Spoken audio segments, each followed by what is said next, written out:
Est-ce que l'Aerox me fait prendre du muscle? Est-ce que vous allez pouvoir hypertrophier et avoir une shape incroyable en pratiquant ce sport d'endurance, ce sport de capacité? Est-ce que tout simplement votre physique va vous plaire? Déjà, il faut comprendre une notion fondamentale. La fonction crée l'organe. Donc si vous mettez assez peu d'intensité, assez peu de tension, assez peu de relief et très longtemps, eh bien vous aurez le corps qui va avec. Si vous mettez beaucoup d'intensité sur un temps court, vous aurez forcément le corps qui va avec. Le mieux en général pour avoir une bonne notion de ça, c'est tout simplement de regarder les efforts faits en fonction des animaux. Quand on voit les animaux qui sont assez explosifs, en général, ils ont le physique qui va avec.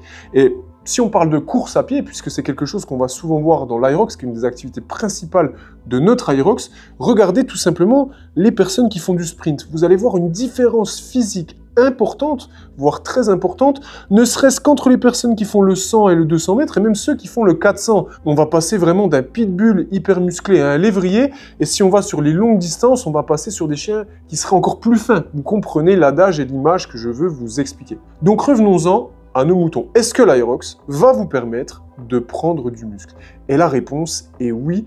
Et évidemment, il faut prendre en compte que cela va dépendre de votre niveau de performance. Si vous pratiquez l'Aerox à un niveau assez bas, catégorie open, avec un score qui est assez loin dans le game, vous aurez bien souvent le physique qui va avec. Sauf si vous venez par exemple d'un sport annexe, c'est sûr que si tu faisais du bodybuilding depuis 10 ans et que tu vas faire un Aerox, ben tu seras toujours musclé. Vous avez compris l'idée. A contrario, si tu finis un Aerox Pro sous un temps qui est super admirable, ben forcément, il y a des chances que tu sois beaucoup plus musclé. Comment on fait pour faire ça? Ben c'est très simple. Contrairement à la course à pied, l'Aerox, vous allez avoir des relances. Il va y avoir différents exercices. On va vous demander de résister. Vous allez avoir différents ergomètres.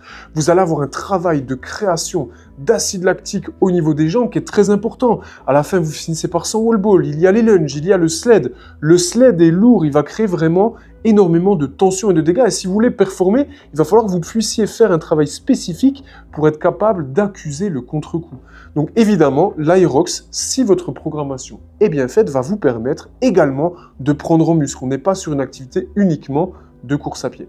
D'ailleurs, si vous cherchez une programmation Aerox, on a lancé ce truc qui est juste exceptionnel. Sous la vidéo, vous pourrez découvrir la programmation et d'ailleurs, en cliquant sur ce lien, exceptionnellement, vous aurez 30% de réduction, non pas sur un mois, mais sur 2 mois. Alors rejoignez notre communauté, on a vraiment une belle expertise et ça promet vraiment des résultats incroyables. On va parler tout simplement de gabarit.